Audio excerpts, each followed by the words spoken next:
嗨，我是 Kevin。接下来的影片我会教大家如何在我设计的建筑物中加入道路，还有如何铺设道路。其实方法很简单，我里头会有一些模组，两个参考样本以及一个描绘道路的模组。在官方下载档案回来的时候，也先别急着盖，必须要在平整的地面上。设置的部分将移动的贴旗开启，贴旗的距离要调整为 0.25 公尺。如果你生怕盖错的话，我在模组前面有一个招牌在地面上，它是黄色的，然后显示说你必须要露出这个牌子才可以正确的铺设道路。不单单露出来以外呢，你还要仔细的观察说它有没有贴起在地面上，然后是非常的服帖的。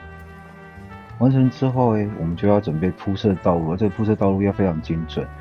我这边设置了一个准心，然后准心中间有个红点，那你就必须要把镜头中的瞄准的中心点跟它对齐之后，开始要准备铺设方形的道路。方形道路的铺设就是在按叉的时候按三角形不放，之后会呼出一个圆顶形的选项，上面就会有一个线格。选择线格之后，你就要把准心移到刚刚铺设道路的地方，然后按下叉。按上叉的同时，你就会发现，其实你已经可以准备盖这些线格的方形道路。在设置道路的时候，你会发现一些红色的地基，那表示就是不能在上面设置道路。你要依序的把这些填满之后，准备往2楼铺设道路。在这边转角的部分，我们暂时先把线格给取消掉，然后用正常的方式来铺设楼梯间。一样的，我们这边也是要做一些设定，在一般的道路，我们就是要把角度给贴起开启。你可以看到我在旁边的一些数据，那就仿照我的部分这样。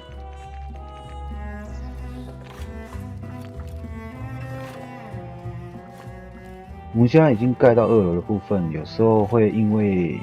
道路的汇合会变成目前现在这个状况，它会跟下面连在一起，但这样也没有关系，你就直接按三角形不放之后选择线格，它就会恢复到刚刚的样子，以线格的方式来取代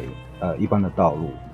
这是我比较推崇，因为如果是用一般的道路来做的话，我很怕会有一些问题的状况这样子，所以还是希望以线格的方式来去取代一般的道路。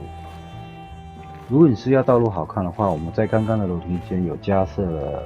栏杆，栏杆的部分的话，在设定这里可以做一个调整。那至于要不要开启，就看个人了。我们这边2楼部分就是先暂时不要把马路全部填满，然后我们先从1楼的另外一侧开始再做楼梯间，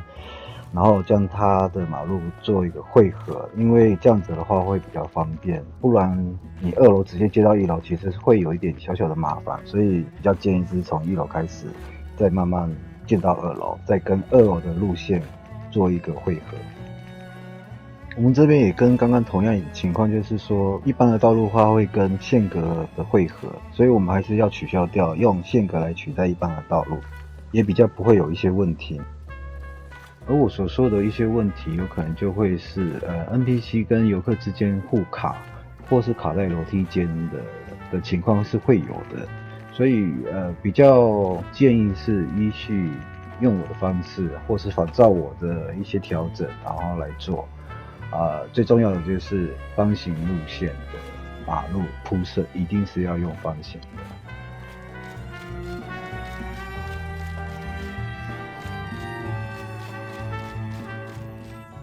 同样的，我们3楼也是不会把道路给铺满，我们直接从2楼接去3楼，那也比较不会有什么汇合的问题，然后难以处理。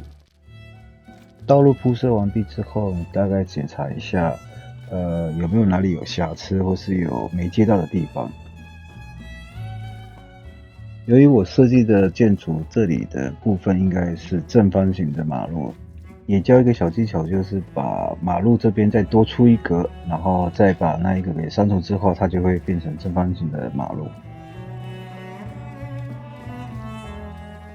刚刚前面有提到说栏杆要不要加上去，真的是要看个人。不过我真的是很建议，就是大家能够把栏杆加上去，这样子外观也非常漂亮，也比较合理。那目前大致上的工程都已经完成了，那我们就剩下的就是要把这个地基给移除掉。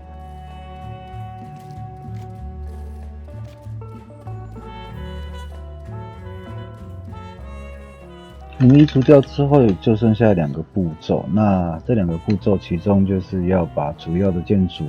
放置在这边，还有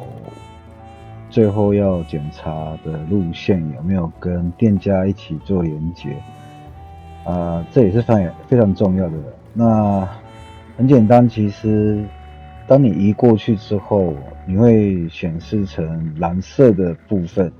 或是红色的部分。那红色的部分就是表示你现在不能建，就像刚刚那样。蓝色就是要非常正确的在这个建筑之中。那你现在可以看到，就是都连接在这里头。那最后就准备要收尾啦。那收尾就是把这些道路呢给连接。3楼的部分就剩下了厕所以及中间的 ATM 的部分，也是一样帮它设一个道路出来，然后将栏杆给去除。去除完毕之后就完工啦。